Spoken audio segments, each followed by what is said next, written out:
ठीक है, लाइक आप अभी क्या कर रहे हैं, आप मान लीजिए सब्जी काटे में एग्जांपल है कि सब्जी काटे हो, आपको एक बच्चा क्या कर रहा है, बार तंग कर रहा है कि मेरे साथ खेलो खेलो खेलो, आप वो चीज बोला कि बाद में करते हैं, ये चीज अभी नहीं, बट जब ज्यादा आपने क्या खींच दिया फिर चाटा, ठीक है, तो फिर ऐसे इस टाइप की काफी सारी चीजें तो होती ही हैं।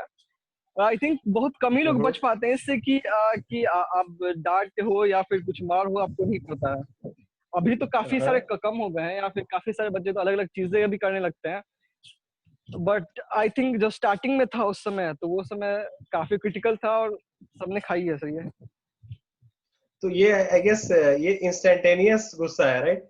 गुस्सा आया, बच्चा है, कमजोर है, एक थप्पड़ जड़ दिया उसको, राइट यहाँ राइट पे। और फिर एक एग्जैक्टली सर, और ये गुस्सा सर चेंज भी होते रहता है, जैसे कि एज वाइज आप देखोगे कि बच्चा तो बस मार खा लिया स्टार्टिंग में, तो उस समय कुछ नहीं, but after is the age of the teenage, जब जाते हो, तो जब जब उस समय आपको गुस्सा करता था, फिर अलग तरह से उस गुस्से को निकालते हो, समझ रहे हो, फिर करेक्ट। उसको लगता है कि ये क्या हो रहा है, ये चीज उस समय, तो एज के साथ आपका अलग अलग डिवाइड नहीं होते तो जाता है। एज वाइज ही आते हैं, आप एक जब छोटा यंग बच्चा जब को पापा मारे तो वो सह लिया फॉर सम रीजन, एग्जैक्टली बाहर वाला राइट पीटा तो वो दुगना पीट दिया उसको, या व्हाटएवर है ना, गुस्सा दिखा के आ गया, या मम्मी पे ज्यादा गुस्सा दिखाया, पापा पे कम गुस्सा दिखाया, या वाइसी वर्सा, और बाहर वाले पे, दोस्त साथी पे पूरा गुस्सा उसका निकला, किसी को पीट के भी आ गया, कुछ गिलास उलास से तोड़ दिया उसने गुस्सा में, कि डायरेक्ट शायद बोल नहीं पा रहा था या व्हाटएवर, तो ऐसा होता है, right?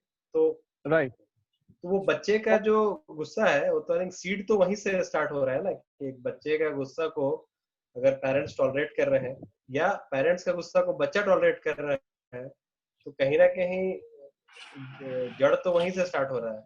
What do you think right Aman? या maybe you can take from other, Sejal what do you think? बताओ बताओ, एक एक करके आते हैं सब पे। सर मुझे तो मार वार कभी पड़ी नहीं है। मार नहीं पड़ी, बट गुस्सा तो मतलब डांटना भी सर तो मेरी गुस्सा ही ना होता एक है ना। चीज है, हाँ, नहीं नहीं डांट भी कभी नहीं पड़ी ऐसे, कभी नहीं पड़ी। भगवान की ओके कृपा ओके, से। तो तुमने किसी को डांटा सर कि मेरी नहीं, ना या मारा कि नहीं? गुस्सा, नहीं। नहीं सर तो ये ऐसा भी भी चीज कुछ, सही है ना, कि अगर खुद मेरी को ना डांट मारना पड़े तो वो इंसान सत्य बन जाता है, सत्यवादी हरिश्चंद्र, वो भी किसी को नहीं पीटता है। एग्री? हाँ सर, और मेरी ना गुस्से में थिंकिंग एबिलिटी खत्म नहीं होती, तो जब भी मुझे गुस्सा आ रहा होता है या थोड़ा लगता है कि अब आने वाला है, तो उस टाइम मैं मतलब बहुत माइंड में एक पॉइंट सोच लेती हूँ कि इससे मुझे क्या बेनिफिट होने वाला है, इसका कॉन्सिक्वेंस क्या होगा। अगर वो अच्छा है तो ठीक है, गुस्सा निकाल लो, वरना फिर वो नहीं निकलता है। और ऐसा नहीं है कि वो मैं खुद पे निकालती हूँ, वो कहीं नहीं निकलता है, वो खत्म हो जाता है वहीं के वहीं।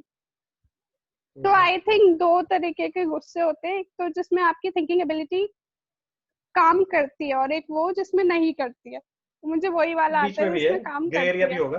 आई mean how much it hampers your thinking ability और presence of mind is the real question हाँ एक्चुअली। जी सर। तो management is all about the managing that state of mind, I guess. ठीक है Ujjwal, what's your comment? I mean हाँ मैं अमन से ज्यादा मार पड़ा या कम मार पड़ा? Yes Ujjwal, but are you listening? Okay, maybe is not here. मैं अभी सर चलो थोड़ी देर में बोलता हूँ, अभी थोड़ा सा मैं बिजी हूँ सर, 2 मिनट अच्छा रुकिए। अच्छा, ओके ओके ओके। ओके, ठीक है। यस मिस्टर हरी, आप बताइए, आप बताइए, गुस्सा, बचपन का गुस्सा का बात करते हैं थोड़ा। यस, नहीं मैं मतलब क्या क्या बोलना है सर इसमें भी बोलना ये है कि कि आपको बचपन में गुस्सा आया तो आपने क्या किया? पापा पे गुस्सा आया तो क्या किया? मम्मी पे गुस्सा आया तो क्या किया? दोस्त पे गुस्सा आया तो क्या किया? बहन पे आया या भाई पे आया तो क्या किया? क्या क्या किया आपने क्या क्या गुल खिलाए? प्लीज बताइए हमें। ठीक है, तो एक्चुअली कैसा है, पापा तो एकदम फ्रेंडली है हमारे, ज्यादा गुस्सा करते नहीं है, बट गुस्सा भी करते हैं तो एज सच स्टडी से रिलेटेड, कि पढ़ाई क्यों नहीं किए, मार्क्स क्यों कम आए। सो ये सब जो बचपन में जो बातें हमको ज्यादा इम्पोर्टेंट जिसकी पता नहीं थी, उससे रिलेटेड हमने डांट खाई है मेनली। अभी खेलने जाना है तो उसमें क्या होता है कि डांट खा लेता था चुपचाप। और कभी कभी एक गलत चीज मुझे ऐसा लगा था कि जैसा अभी ऑफिस में कुछ गड़बड़ हुआ है या ऑफिस में कुछ टेंशन है, तो वो टेंशन घर पे आके निकाल दिया करते थे कभी कभी। और उसमें मतलब गुस्सा करना, तो वो सब मुझे थोड़ा हर्ट होता था, फील होता था। तो मैं क्या करता था कि किसी को कुछ बोलता नहीं था, बस चुप रहता था, बोलता था ऐसा क्यों हुआ मेरे साथ। तो इस टाइप से मैं थोड़ा सा दबा देता था मेरा गुस्सा, और ऐसा वो मतलब जैसे जैसे एज बढ़ते गया तो समझ में आया, और ऐसा कुछ इशू हुआ नहीं। अब दीदी का जैसा इंस्टेंस है, तो दीदी अभी हमेशा ऐसा लगता है कि पार्शलिटी कर रही है मेरे साथ। तो ऐसा कुछ होता है तो मैं मेरा उसके साथ आर्ग्यूमेंट्स हो जाता है तुरंत, और बचपन में मारपीट भी होता था हमारा बीच में। तो एक दूसरे को ऐसे थोड़ा बहुत मारते थे, बट तो बाद में गुस्सा जैसे में बड़े हो मारते गए, थे या ऐसी खेल खेल में मारते थे, या खेल खेल में भी कॉम्बिनेशन? मारते थे, दोनों कॉम्बिनेशन। खेल खेल में मारते मारते गुस्से में आ जाते थे। यस। ओके। तो हाँ, लेकिन जैसे जैसे एज बढ़ते गया तो पता चला कि ये सब ठीक नहीं है, फिर वो सब तो बंद हो गया पूरा। तो अभी कुछ ऐसा कुछ है नहीं कि अभी वो सोच के याद करते हैं कि बहुत सही दिन थे वो भी। ओके, ठीक है। Yes. Ankit so Gupta has joined. What do you think, Ankit, about childhood anger? Like when child gets angry with their parents, friends. Are you there, Ankit? Yes, Ankit, please. Yes sorry, थोड़ा सा मैं busy था। क्या आप थोड़ा सा हाँ, थोड़ा क्वेश्चन ये क्या है कि चाइल्डहुड में जो एंगर आता है पेरेंट्स के अगेंस्ट या brother sister siblings, according to you, I think what causes them, and like what's the remedy? Yeah, like what's your experience regarding this childhood anger?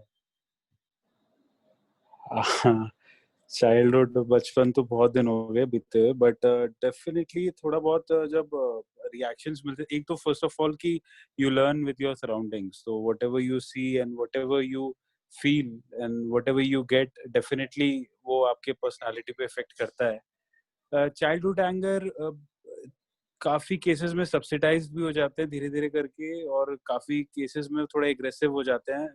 Depends on person to person, again genetics पे भी काफी depends करते हैं ये चीज, because मेरे parents काफी ज्यादा मेरे पे जो on fire every time, but मेरा कभी वैसा कुछ रहा नहीं है कि मतलब यू नो उनके उनके लिए कुछ ऐसा गुस्सापन या फिर कुछ वैसा निकले। बट डेफिनेटली काफी सारी चीजें, काफी सारे जो एक्सपीरियंस है दूसरे वाले, जैसे लाइक बचपन में जो हॉस्टल्स में भेज देते हैं, तो I have a friend who went to the hostel, and उसको एक काफी बड़ा रिग्रेट था अपने पेरेंट्स से कि उसने मतलब उनके पेरेंट्स ने क्यों उसको हॉस्टल भेजा। May be they don't like them, may be they don't like him. उसने ये नहीं सोचा कि मे बी वो बेटर एजुकेशन और बेटर फ्यूचर के लिए भेजा।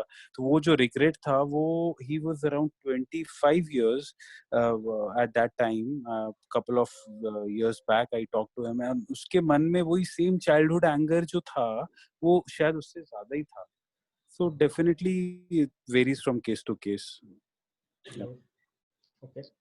Saurabh, you have any experience to share? बचपन का गुस्सा? So मैं ना थोड़ा रेबेल रहा हूँ बचपन से। So when I say rebel, मैं एक्चुअली रेबेल हूँ नहीं, बट क्योंकि मेरे पेरेंट्स थोड़े ऑर्थोडॉक्स थिंकिंग के हैं, तो मेरे प्रैक्टिकल अप्रोच उनको थोड़े टफ टू हैंडल लगते थे, out of the comfort zone लगते थे। So I have always had my share of arguments with them, और मैंने हमेशा अपनी करी है, चाहे छुप के या फिर चाहे जब बड़ा भी हो गया तब भी, मतलब दे वर अगेंस्ट एंटरप्रेन्योरशिप। बट मैंने इनफैक्ट जब पेटीएम से जॉब छोड़ा तो मैंने 6 महीने तक बताया ही नहीं कि मेरे पास जॉब नहीं है। उनको लग रहा था मैं पेटीएम में काम कर रहा हूँ अभी भी।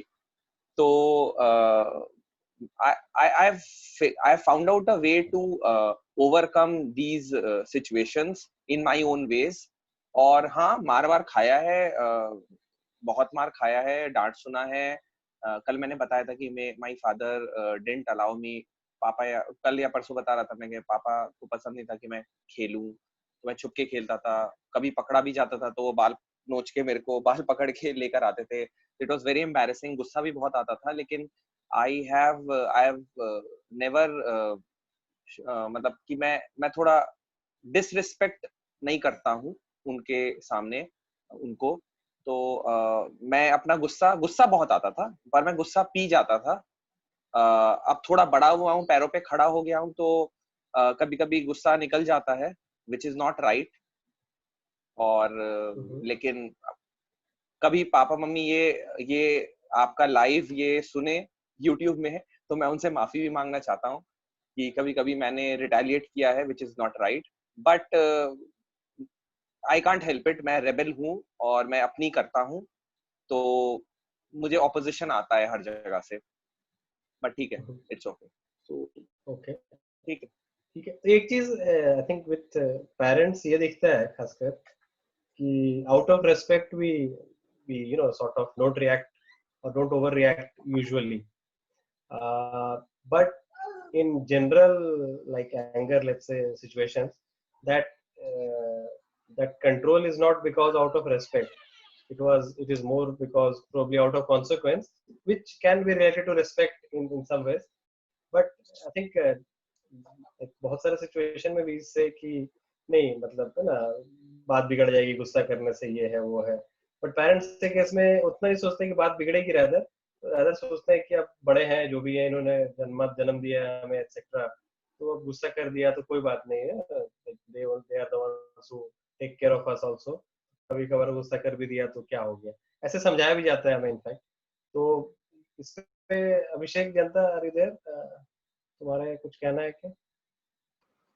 हेलो। पेरेंट्स के अगेंस्ट गुस्सा या जो भी आउट ऑफ रेस्पेक्ट पी जाना, या पेरेंट्स के अगेंस्ट तो हम हमेशा रहते हैं। अभी थोड़ा देर पहले भी थे तो बात करने से 1-2 घंटे पहले, लेकिन क्या है कि मतलब होता है नहीं अपना बात पे अड़े रहना। हम सही मीन्स सही है एग्जैक्टली कि मतलब बेसिकली पेरेंट्स का भी नेचर रहता है कि वो दिन भर में आकर दूसरों की लड़का का बुराई करेंगे, ये ऐसे कर रहा है वो ऐसे कर रहा है, भाई उससे तुमको क्या मतलब है, कौन क्या कर रहा है, कोई पीएम है वो अपने लिए है, उससे हमको क्या लेना देना है। आपको अच्छा लगता है आप अपने कान में रखिए ना, अपने अंदर रखिए। हम क्या है बस हमको इसी से मतलब रहता है और इसी बात को लेकर हमेशा होते रहता है, ठीक है। लेकिन अच्छा लगता है कि हाँ जो हम चाहते हैं वो करते हैं बस।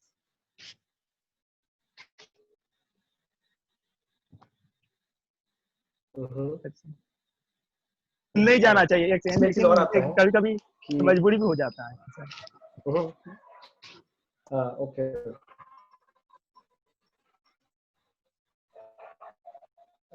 तो मैं रहा कि यूजुअली ये तो पेरेंट्स ने लिहाज कर लिया, बट अपना बिलीफ सिस्टम मैच नहीं होता है, वहाँ पे बात बहुत ज्यादा बढ़ जाती है कभी कभी। पेरेंट्स में तो लिहाज हो गया, बट जो रेबेलियन एटीट्यूड अगर है, सौरभ ने कहा, आज फॉर एग्जांपल लेते हैं कोई एक चपरासी का भी एक गवर्नमेंट जॉब करता है या एक किरानी का भी, और आप IIM से भी पढ़ के मतलब कुछ बड़ा कर रहे हैं या मतलब एक बड़ा एंटरप्रेन्योर है, आपका वहाँ पे एक कुछ रिस्पेक्ट नहीं है। जबकि एक किरानी टाइप का जॉब करता है, चपरासी का एक गवर्नमेंट जॉब करता है, उसको इतना रिस्पेक्ट है। तो उस समय तो मतलब थोड़ा बहुत समाज में गुस्सा आता है कि साला वैसा आदमी को मतलब रिस्पेक्ट दे रहा है, लोग ये कर रहा है वो कर रहा है, ठीक है होता है। मतलब कभी कभी होता नहीं है कि पर्सनल हर्ट को दुख पहुंचता है कि मतलब हम इतना जानते हैं, इतना कर रहे हैं, हो सकता है कि उस समय हम एक गलत भी हो सकते हैं, लेकिन नहीं ठीक है, होते रहता तो है, लाइफ मेहनत वाइज कंपेयर कर लिया ना तुमने, लक वाइज तो कंपेयर किया नहीं कुछ। नहीं लक हम नहीं मानते हैं, हम लक फैक्टर नहीं मानते अपने लाइफ में कभी नहीं। ओके,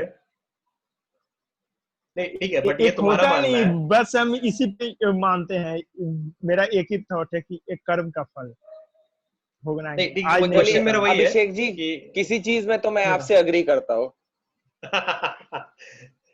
नहीं तो मैं ये बोलना चाह रहा हूँ इसमें कि ये बेसिकली एक बिलीफ है, राइट, कि I believe in karma only and no luck, like let's say 0 luck और 1% luck, 99% Karma.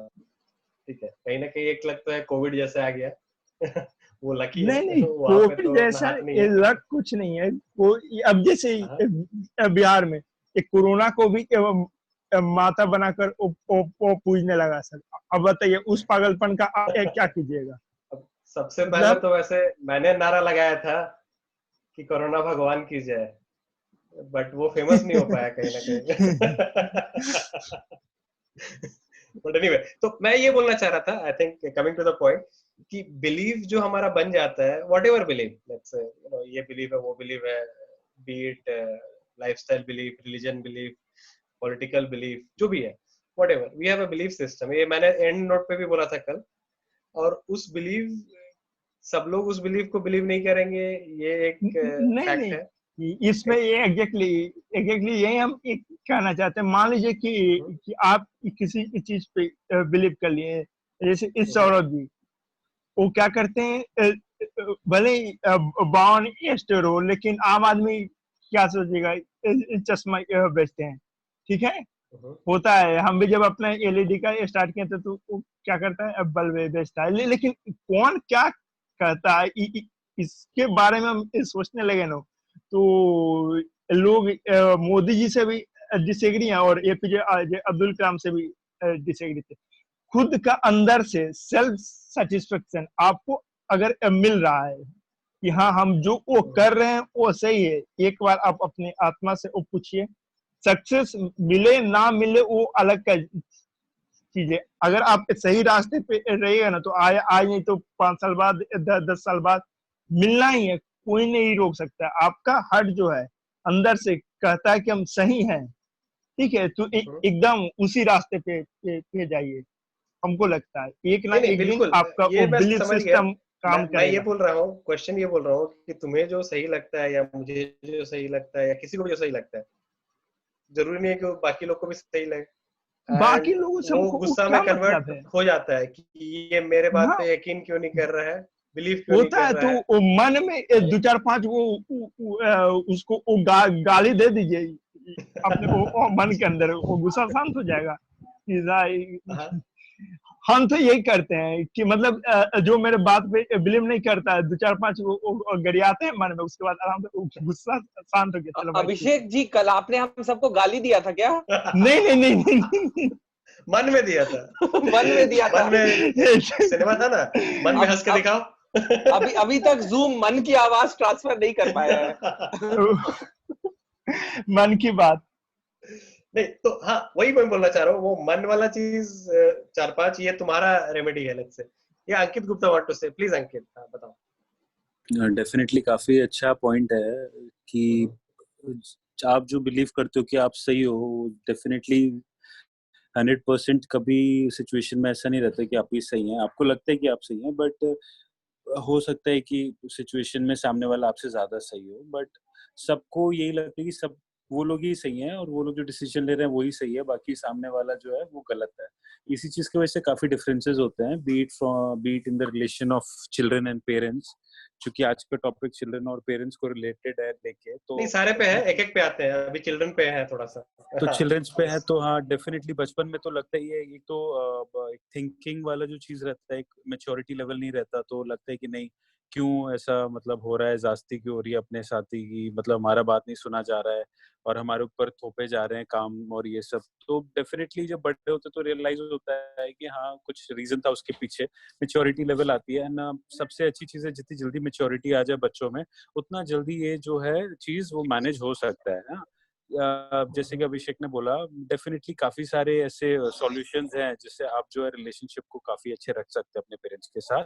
The first thing is कि अगर पेरेंट्स भी काफी ज्यादा अगर आपके साथ कुछ ऐसा कर रहे हैं जो कि आपको लग रहा है नहीं सही नहीं है, बट हाँ आप अपने अंदर ले लिया, rather than to be a rebellion आपने क्या किया कि चलो ठीक है सुन लिया बात, रादर देन गिविंग आंसर्स। और आज के टाइम में उन्हें ओबीडिएंट चिल्ड्रंस कहते हैं। रिबेलियन टाइप के चिल्ड्रंस मेरे ख्याल से लॉन्ग टर्म रिलेशनशिप पेरेंट्स के साथ उतना अच्छा नहीं रहता है, because definitely again it depends from a person to person, nature सबका अलग रहता है। बट मेरे हिसाब से मेरा जो अपब्रिंगिंग रहा है, डेफिनेटली मेरा रेबेलियन वाला तो कभी नहीं था कि मतलब रिबेल करने से यू बीइंग अ सुपीरियर और मतलब जो जो आप सोच रहे हो वही सही है। डेफिनेटली अब पेरेंट्स लोग मैं तो मानता हूँ कि चाहे मैं खुद भी गलत क्यों नहीं हुआ, बट पेरेंट्स लोग के हिसाब से देखा जाए तो वो हमेशा से कोई आपका सपोर्ट करे नहीं करे, parents are the only one who will never give up on you whatever the circumstances are. तो rather than to be a rebellion, I would rebellion prefer rebel non support से ही थोड़ी किया जाता है. सर सपोर्टिव और non supportive का बात ही नहीं है. It's all about giving the preferences and giving the opportunity to your parents कि चलो ठीक है, whatever they are saying they are right. अगर आप पेरेंट्स को गलत प्रूफ करके सिर्फ रिबेल बन के अगर आप गलत प्रूफ करवा रहे हो पेरेंट्स को कि नहीं सर आप जो बोल रहे हो गलत हो, और even if parents are wrong, definitely parents गलत भी हो सकते हैं सौरभ. मैं ये नहीं कह रहा कि पेरेंट्स हमेशा सही थे. मेरे पेरेंट्स कभी, आई नो कि they were never always right, but मैंने कभी उनको रियलाइज नहीं करवाया कि नहीं सर आप गलत हो, या फिर ऐसा नहीं होना चाहिए. बट मैं वो रिबेलियन टाइप का था, नहीं ऐसा नहीं होना चाहिए. मेरे में उन्होंने भी मेरा भी बहुत सर पकड़ा, काफी मेरे बाल नोचे बचपन में और मेरे को बहुत मारा, लेकिन डेफिनेटली कभी मेरा वैसा रहा ही नहीं. मैंने कहा ठीक है, मे बी थोड़ा उस टाइम पे मेरा जो थिंकिंग था वैसा था, बट मेरा रिबेलियन वाला I don't नहीं नहीं, कभी कभी रियलाइज कराना भी मेरे ख्याल से जरूरी हो जाता है. अगर इस सामने वाला पर्सन गलत है, भले वो माने या मत माने, आपका बात एक्सेप्ट करे या ना करे, लेकिन बोलना चाहिए यार कि वो हाँ भाई पेरेंट्स को आप पता गलत रहता है है. कि वो सही है या गलत है. अभिषेक शादी नहीं हुआ ना तुम्हारा, जब शादी होगा ना तुम्हारे बच्चे होंगे तो तुम चाहे जितना भी गलत हो, तुमको पता है तुमने बच्चे के साथ गलत किया. शायद जैसा हरी ने बोला कि वो क्या होता है कि कहीं ना कहीं उनके जो मेंटल जो डेली के जो एक्टिविटीज होते हैं उससे वो शायद फ्रस्ट्रेटेड होकर कुछ ना कुछ ऐसा बोल देते हैं, but somewhere around the corner उनको पता है कि what they have done is wrong. So rather than showing them the mirror, you just prove with your activities that you are wrong, rather than saying them on your face कि no sir you are wrong, no dad you are wrong. मतलब आप कुछ ऐसा करो ना कि मतलब उनको बिना वो रिबल वाला चीज कहीं ना कहीं पेरेंट्स को पता रहता है. जो भी पेरेंट्स हैं, आई गेस मैं तो नहीं हूँ, बट यहाँ पे जितने भी पेरेंट्स हैं देखो कि जब भी उन्होंने कुछ ऐसा बोला है अपने बच्चों को, कहीं ना कहीं गलत बोला है या फिर कुछ देनो कि they are wrong, but definitely कुछ एंगर इश्यूज हो गए बच्चों के साथ, बट उनको पता है कि वो गलत है. तो वो क्या है कि खुद वो जो है ना वो नेक्स्ट टाइम वो खुद को कंट्रोल करते हैं. और अगर आप उनको अपना शीशा हर बार शीशा दिखा दोगे कि नहीं dad you are wrong, mom you are, तो फिर क्या होती है रिलेशनशिप बिल्डिंग मेरे ख्याल से थोड़ा इफेक्ट पड़ता है. मतलब पेरेंट्स भी बोलते हैं यार कुछ तो पेरेंट्स होने का फायदा होना चाहिए ना, हल्का फुल्का डांटना तो उनका पूरा राइट है आई गेस. यस हर पेरेंट्स का राइट. या राइट एक चीज मैं ऐड करता हूँ, अगर पापा रेबेलियन है, लेट्स से डीएनए रेबेलियन है, बच्चा का डीएनए भी रेबेलियन होगा, obviously it becomes like a like pole. Yes mister Hari please सोचो इस पे सब लोग. यस एक और चीज मैं ऐड करूंगा इसमें कि वी नेवर हमें जो है कि वो एहसास कभी नहीं होगा कि आवर पेरेंट्स वर राइट. वो कब होगा जब हमारे 2 बच्चे होंगे और they will tell us sir you are doing wrong, आप पापा आप गलत कर रहे हैं, मम्मी आप गलत कर रहे हो. उस समय हमें एहसास होगा अरे मैंने भी किया था ये, मैंने भी क्योंकि यही सास किया भी था. कभी बहू थी. yes so till the time you have 2 kids you won't understand कि जो हमारे पेरेंट्स है even they are right at many times, और उन्होंने कितने मुश्किलों या जो भी है स्ट्रगल करके जितना, क्योंकि वो जो स्ट्रगल होता है वो हम कभी नहीं कर पाते. तो ये एक चीज मैं ऐड करूंगा इसमें. उनका जो स्ट्रगल है उसका एहसास हमें नहीं होता है. We can not. करेक्ट, ये बात सही है. आई थिंक इसको और थोड़ा इलैबोरेट करते हैं थोड़ी देर बाद. सेजल प्लीज अनम्यूट नहीं किया. मैंने ना हमेशा हाँ बताओ. इस चीज के लिए जो है बट और इफ्स की टेक्निक यूज की है. जैसे मैं कभी भी किसी से डायरेक्ट डिसएग्री नहीं होती हूँ. मैं हमेशा यही कहती हूँ yes you are right but my point of thinking या my view point is this. कभी भी किसी से डायरेक्ट एग्री करो तो वो ईगो हर्ट हो जाता है और सामने वाला आपके पॉइंट से फ्रस्ट्रेट हो जाता है और वो मोस्टली सुनना ही पसंद नहीं करता है. तो मैंने हमेशा इसके लिए बट और इफ्स की टेक्निक यूज की है कि बट ऐसा भी हो सकता है, इफ अगर ऐसा होता तब आप सही होते. तो सर अच्छा मैं एक क्वेश्चन पूछना चाहूंगी कि what do you think is the difference between frustration and anger? Okay, ठीक है, इस पे आते हैं, बट ये पुराना वाले में जो बट और इफ वाला, आई थिंक उसमें भी एक चीज मैं बोलना चाहूंगा, पेरेंट्स चिल्ड्रन में खासकर आई थिंक बहुत बार कॉन्फ्लिक्ट होता है या आर्गुमेंट होने के लाइक ऑलमोस्ट गुस्सा पे आ जाती है बात या व्हाटएवर, एक्सट्रीम केसेस भी हो जाता है, बच्चे घर छोड़ के चले जाते हैं थैंक्स टू द सिनेमा। तो ये सब चीजें हैं। तो एक चीज मैं एडवाइस करता हूँ या इनफैक्ट फॉलो भी करता हूँ या करने लगा हूँ रैदर, ठोकर खाने के बाद 2-4, कि देन एंड देयर कुछ ना बोलो, उस वक्त सुन लो उनकी बात, लाइक एज अ चाइल्ड मैं बोल रहा हूँ, पेरेंट्स की बात सुन लो, मतलब प्रीटी मच हाँ में हाँ मिला दो, ये ठीक है, देखते हैं, सोचते हैं, I don't know, some kind of by out, time by out करो, तुरंत का तुरंत ना बोल देना या ऑन द फेस डायरेक्ट बोल देना कि नहीं you are wrong, something like this looks very rude at times. ठीक है, I think not just with parents, with anybody actually at times. I mean, depending on person to person. I mean, you can always see कि ये person, can he actually listen to that no, or direct insult on the face, let's say. Somehow parents, they have like sort of seen us from very micro size to whatever size we are. So कहीं ना कहीं I think they have their own believe, या कि हमने इनसे ज्यादा दुनिया देखी है, हमने ज्यादा ये किया है वो किया है, but everybody's experience is limited, sorry everybody's knowledge is experience by there, sorry फिर गलत बोल दिया, everybody's knowledge is limited by their experience. तो जो उन्होंने एक्सपीरियंस किया है, जितना कुआं उन्होंने देखा है, वो मेढक उतनी लंबी छलांग लगा सकता है, और कहीं ना कहीं अपने अगले जनरेशन से उसी लेवल का छलांग कहीं ना कहीं देखना चाहते हैं वो, या थोड़ा ज्यादा भी, बहुत ज्यादा हो जाता है या कुछ अलग डायरेक्शन में छलांग होने लगता है, तो दे फील कि वेरी इनसिक्योर, ये क्या हो रहा है, मतलब something like this is not a tradition, मुझे परिवर्तन पसंद नहीं समाओ, ये भी एक चीज है। तो एक चीज मेरा एडवाइस ये रहेगा, I think we can people can counter और add more on this, that saying directly treat parents like boss, boss ने भी कुछ बोला अगर, तो तुरंत तुरंत बोल देना कि sir I will not obey you, right है ना, मिलिट्री जैसा या सिनेमा जैसा, कि सर आपके बोलने से क्या होता है, मनोज बाजपेयी का सिनेमा था, ऑर्डर मिलता है उसने बोलता है आपके बोलने से क्या होता है, नहीं मानो। तो आई डोंट नो, आई मीन ये somehow I think we have to treat our parent also like a boss in some ways, कि थोड़ा सा उनको टाइम दो कूल ऑफ होने का, और लाइक और किसी ने भी बोला था कि थोड़ा उनको करके भी दिखाओ कुछ कुछ, प्रूफ हो जाएगा आगे चल के, तो sometimes that can be one good strategy, कि कोई भी एंग्री ना हो और आगे चल के काम बन भी जाए, ठीक है, धीरे धीरे, मतलब थोड़ा शांति रहे, थोड़ा अच्छा मूड में रहे, तब फिर से यस समथिंग। यस उज्जवल बोलो। यस सर, मेरा सर मैं बस एक बात बताना चाहूंगा, और दूसरी बात आपकी सर, जो बिलीफ सिस्टम होता है ना, कि हमारा कुछ और बिलीव है और सामने वाला कुछ, ये चीज मेरी मम्मी और मेरे साथ बहुत होता है। मतलब हमारी हर बीच में इसी बात से लड़ाई हो जाती है कि वो कुछ और बोलती है, मैं कुछ और करना चाहता हूँ। तो लाइक वो बोलेंगे बैंक पीओ का एग्जाम दो, मैं बोलता हूँ मैं ये सब नहीं करूंगा, मैं गरीब नहीं बनना चाहता हूँ। तो वो इरिटेट हो जाती है। और दूसरी चीज सर जो मैंने सही है, लोग गुस्सा दूसरे का उतारते हैं। लाइक स्कूल में बहुत होता था मेरे साथ, मैं बहुत काला वाला सा होता था और मैं बड़ा वीक टाइप का स्टूडेंट था। तो अब गोरा हो गया टीचर क्या? मेरे क्या करती थी या हाँ, तो टीचर क्या करती थी, और मेरे बगल वाला जो था वो बड़ा गोरा गारा और बड़ा क्यूट टाइप का जो मेरा दोस्त था, तो गुस्सा वो अपने बीवी से लड़के आते थे या अपने पति से लड़के आते थे, तो वो खड़ा करके मुझे सुना रहे होते थे या थप्पड़ मार रहे होते थे, वो बेवजह मुझे मार रहे होते थे। तो मुझे आज तक नहीं समझ में आया वो बच्चों के साथ क्यों अपना गुस्सा उतारते हो। तो आज तो मैं अपने छोटों को कभी पढ़ा रहा होता तो मैं नहीं मारता, ये चीज मैंने सीखी है।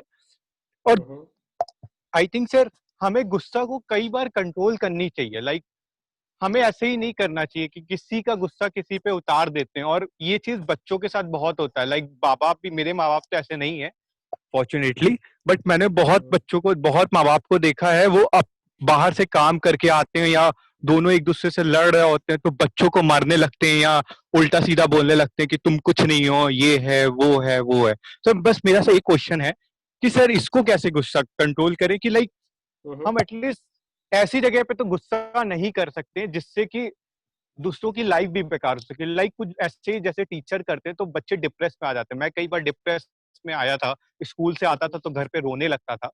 तो ये सब चीजें को कैसे हम कंट्रोल कर सके सर? आई थिंक अभी तो रूल हो गया है स्कूल्स में कि बच्चों को नहीं मारना है। आई थिंक जितना हम लोग सर गुस्सा केवल मारना नहीं होता है सर, किसी की बेइज्जती भी करना होता है सर। हेलो, बेइज्जती करना, या मैं उस पे भी आ रहा हूँ सर, वो मेरे साथ हुआ है, तो मैं वही बोल रहा हूँ कि इसको क्या।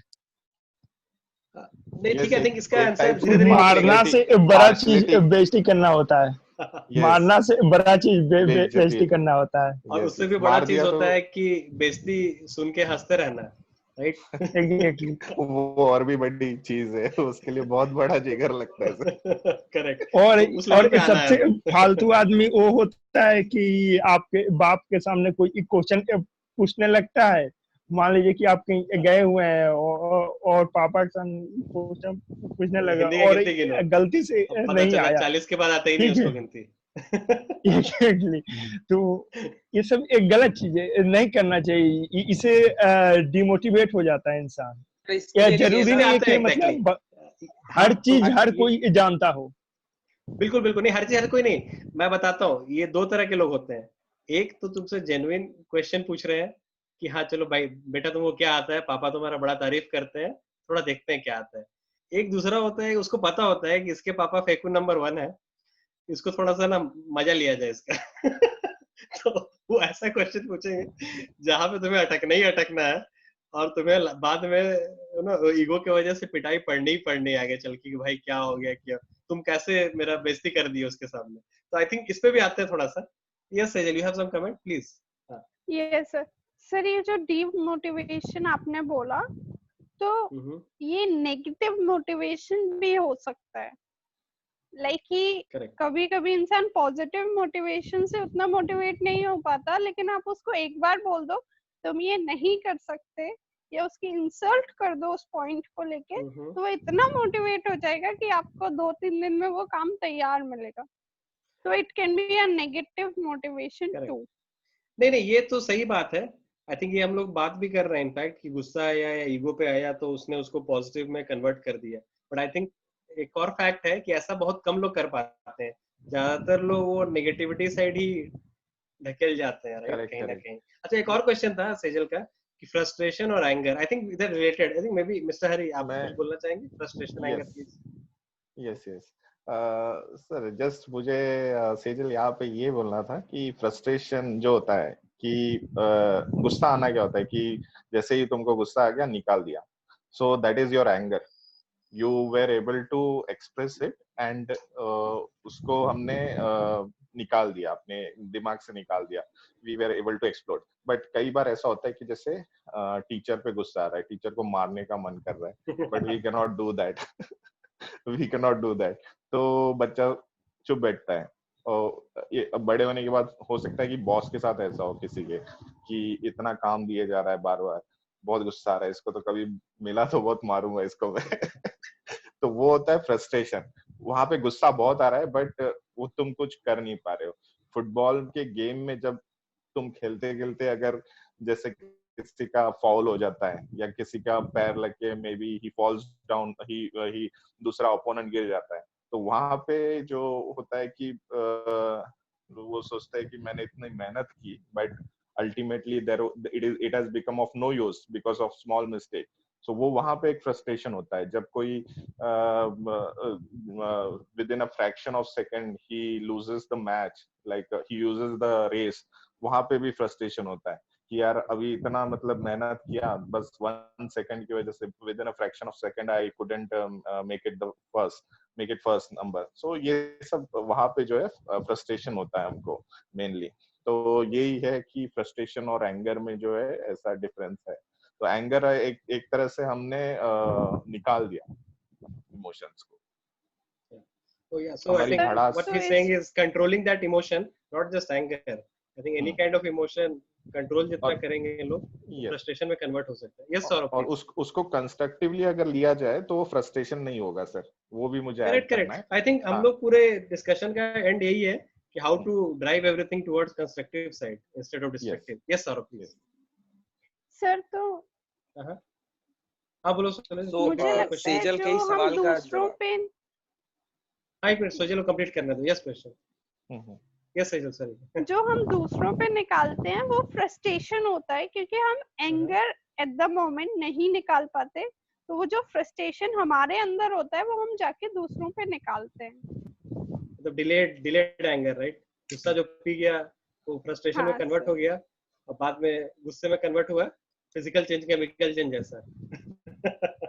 यस सर, हाँ please add sir Saurabh sir बोलिए। हाँ प्लीज। तो मेरे हिसाब से जब भी कोई अनफेवरेबल सर्कमस्टांस होता है किसी भी इंडिविजुअल के लाइफ में, तो उसको गुस्सा आता है। The level of गुस्सा will depend on the level of patience और calmness और maturity a person has. किसी को गुस्सा कम आता है, किसी को आता ही नहीं है, किसी को बहुत ज्यादा आता है। तो this is called गुस्सा. Now, when a series of unfavorable circumstances होते रहते हैं over a period of time, that turns into frustration. The intensity of frustration keeps increasing with the number of times of unfavorable situation he incurs within a certain period of time. So frustration is a prolonged version of anger. This is what I feel. क्योंकि anger से आपने एक बार निकाल दिया, पर repeatedly आपके साथ वो इंसिडेंट होता जा रहा है, एंड आपका anger is not able to provide the solution to it, क्योंकि आपने आज गुस्सा आया आपने बच्चे पे निकाल दिया, फिर गुस्सा आया वाइफ पे निकाल दिया, अब लोग ही खत्म हो गए ना, किस पे निकालोगे आप? So then when you are not able to find the solution to the same problem जिसकी वजह से आप गुस्सा आते जा रहा है, that leads into frustration. This is what I feel. Okay, Ankit wants to say something, please अंकित.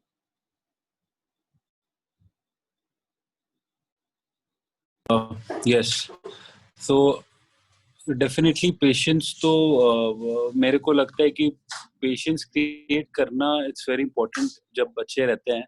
और कहीं ना कहीं चाहे पेरेंट्स सही हो या गलत हो, एक चीज तो है कि जितना वो गुस्सा करते हैं, even if they are right और रॉन्ग, वो कहीं ना कहीं पेशेंस शुरू से ही एक बच्चों में बढ़ जाता है. पेशेंस एक टॉलरेंस होता है और टॉलरेंस पावर होता है. और वो क्या होता है जब वो बड़े होते हैं तो कहीं ना कहीं उनका काफी हेल्पफुल होता है. अभी रिसेंट एक सर्वे हुआ था ओल्ड एज होम्स में, तो वहां पे लोगों से पूछा गया था, पेरेंट्स से जो ओल्ड एज पेरेंट्स थे वहां पे, कि आपने बच्चों के साथ ऐसा क्या किया कि आपको जो है ओल्ड एज होम में आज उन्होंने रखा है.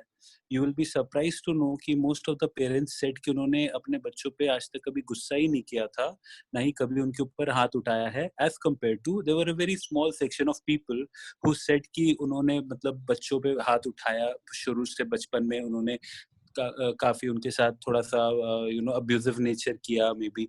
तो it came as a very surprise thing to me, जो कि आज के मैं टॉपिक में मैं उठाना चाहता हूँ. जब पेशेंस की बात आ रही थी कि आजकल youngsters are having less and less patience because कि उनके पेरेंट्स जो हैं डेफिनेटली कहीं ना कहीं, या तो उन्होंने, again it depends from person to person, मतलब काफी लोग ऐसे रहते हैं जो कि मतलब मेरे को लगता है कि वो जरूरी रहता है आपके साथ गलत होना कभी ना कहीं ना कहीं आपका सेल्फ इम्प्रूवमेंट के लिए. बचपन में जब आप बच्चे हो और आपके साथ कभी गलत होता है, आपको पता है, यू रियलाइज कि ये जो सिचुएशन है ये आपके साथ गलत हो रहा है, कहीं ना कहीं ये आपको इम्प्रोवाइज करता है. It makes you a better person ना. आपका टॉलरेंस लेवल बढ़ाता है, आपका जो पेशेंस लेवल है वो बढ़ाता है. तो फ्यूचर में आपको डिसीजन लेने का, और जो फ्यूचर में जो आपके सामने जो सर्कमस्टेंसेस आते हैं और जो केसेस आते हैं, it gives you power to be more patience and वो जो सर्कमस्टांस को हैंडल करने का जो रहता है.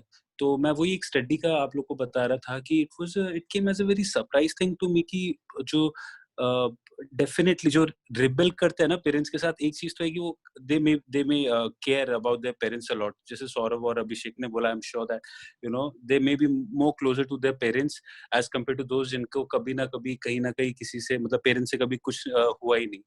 तो ये बहुत सरप्राइजिंग स्टडी था जहाँ पे most of the the old age home वाले जो पेरेंट्स, उन्होंने बोला कि उन्होंने कभी कुछ गुस्सा किया ही नहीं.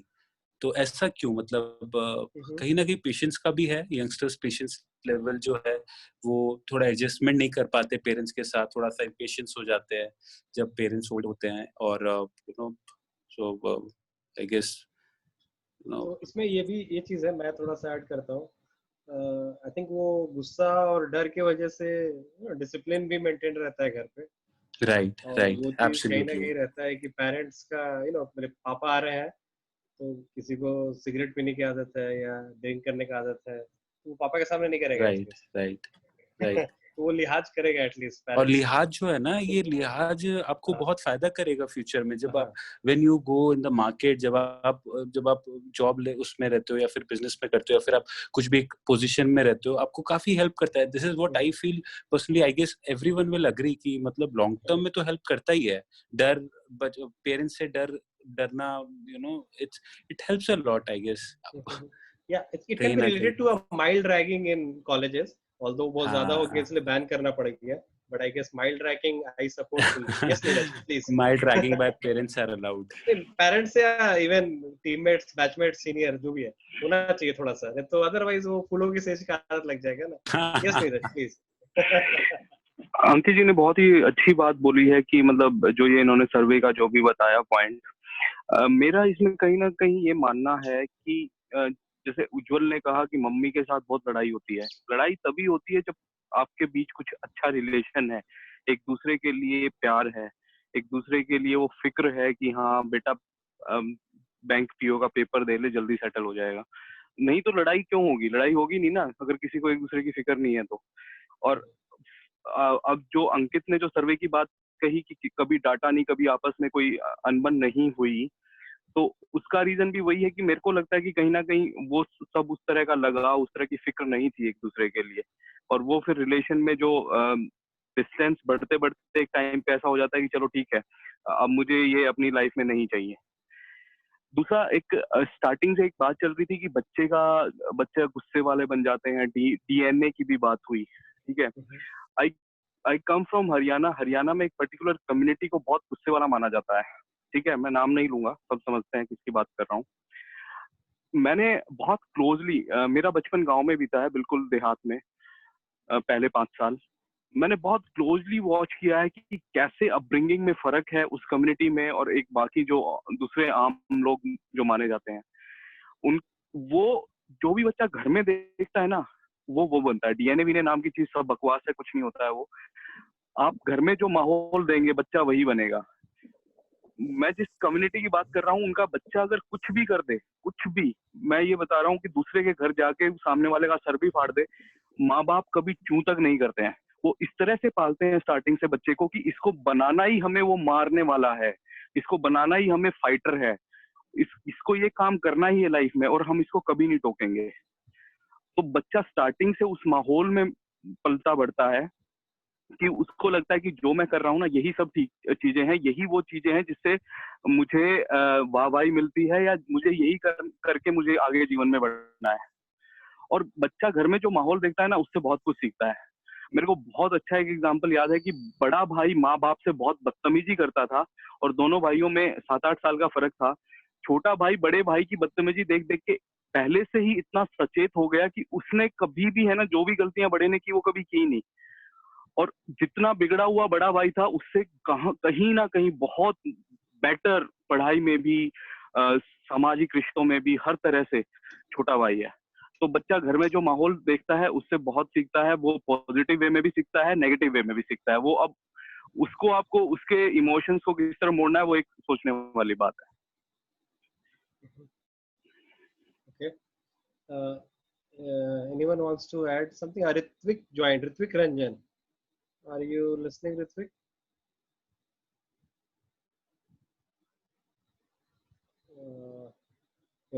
Okay.